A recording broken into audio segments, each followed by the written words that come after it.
అరే ఇదేంద్ర బాయ్ ఈ సోఫాలో రిక్లైన్ పెట్టిండ్రు. ఏంటి అమ్మా ఎలా ఉంది సోఫా? సూపర్ మమ్మా. మణికొండ బ్రాంచ్ లో ఏదైనా సోఫాకి ఎలా అయినా కస్టమైజ్ చేసుకోవచ్చు.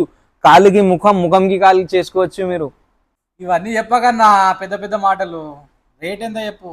100% గ్యారంటీ ఇస్తున్నాను. మార్కెట్ లో ఏ ప్రైజింగ్ ఉంటది హాఫ్ ఆఫ్ ద ప్రైస్ కి ఇచ్చేస్తా with no compromise in quality. 4 year guarantee leather right ఇది. ఏ బాబు నా దగ్గర ఇన్ని డబ్బులు లేవు, ఏం చేయమంటావు మరి? లేదా సరే ఒక పని చేయండి, సోఫా తీసుకువెళ్ళండి, 1 month తర్వాత పే చేయండి. మీ దగ్గర పాత సోఫా ఉంటే 20 year సోఫా కూడా ఇచ్చేయండి, మీకు ఎక్స్చేంజ్ వాల్యూ ఇచ్చేస్తా. భయ్యా ఇప్పటికీ అర్థం చేసుకోండి, ఇంత ఆఫర్ ఎవరు ఇయ్యరు. అది అర్థం చేసుకొని తొందరగా వచ్చి గ్రాప్ చేసుకోండి. ఈ సోఫా తీసుకెళ్ళండి, అన్ని సోఫాస్ కూడా పర్చేజ్ చేసుకోండి. భయ్యా ఇన్ని ఆఫర్స్ ఇస్తున్నారు, ఒక్క ఫాలో కొట్టండి బ్రో. ఏంటి